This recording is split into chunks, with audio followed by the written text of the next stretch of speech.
అదృష్టం కలిసి వచ్చి లాటరీ తగిలితే రాత్రికి రాత్రే ఎవరి జీవితమైనా మారిపోతుంది. అప్పటి వరకు నిరుపేదలుగా ఉన్నవారు ఒక్క రాత్రిలోనే కోటీశ్వరులు అవుతారు. 100 రూపాయలు పెట్టి లాటరీ టికెట్ కొంటే కోట్లు వచ్చాయని వార్తలు చూస్తూనే ఉన్నాం. కోట్ల మందిలో ఎవరో అదృష్టవంతుడికే లాటరీ ద్వారా లక్షలు కోట్లు కలిసి వస్తుంటాయి. తాజాగా పంజాబ్లోని రూప్నగర్ జిల్లాకు చెందిన లారీ డ్రైవర్ హర్పీందర్ సింగ్ కు అదృష్టం తలుపు తట్టింది. Punjab state dear Lohri Makar Sankranti bumper 2025లో హర్పీందర్ సింగ్ 10 కోట్లు గెలుచుకున్నాడు. ఇప్పటి వరకు రాష్ట్రంలో అతిపెద్ద లాటరీ ప్రైజ్ మనీ ఇదే కావడం విశేషం.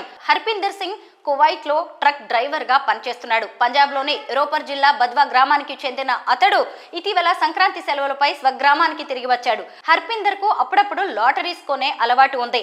సంక్రాంతి పండుగ సందర్భంగా వచ్చిన హర్పీందర్ నూర్పూర్ బేడి పట్టణంలోని అశోక లాటరీ నుంచి 500 రూపాయలు పెట్టి లాటరీ టికెట్ కొన్నాడు.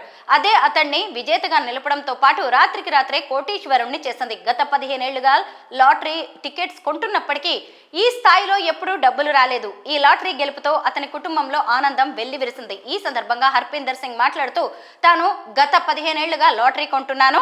ఒక్కసారైనా తనకు లాటరీ తగులుతుందని ఎన్నో ఆశలు ఉండేవి. ఈసారి నేను లోహిరి బంపర్ టికెట్లను కొనుగోలు చేశాను. నేను లాటరీ గెలిచినట్టు అశోక లాటరీ నుంచి కాల్ వచ్చింది. ఈ వార్త విన్న నా కుటుంబం సంతోషంలో మునిగిపోయింది. కువైట్ వెళ్లేందుకు చాలా ఖర్చు పెట్టానని ఆయన చెప్పాడు. దాంతో చాలా అప్పులు అయ్యాయని, వాటిని తీర్చుకుంటానని, జీవితంలో ఎన్నో కష్టాలు ఎదుర్కొన్నానని, చాలా కాలంగా ట్రక్ నడుపుతూ కుటుంబాన్ని పోషించుకుంటున్నానని చెప్పాడు. తన కుమారుడికి 2023లో జరిగిన ప్రమాదంలో చేయి, కాలుకు తీవ్ర గాయాలు అయ్యాయి. ఇప్పటికీ నడవడానికి తీవ్ర ఇబ్బంది పడుతున్నాడు. అతనికి మంచి ట్రీట్మెంట్ చేయిస్తాను.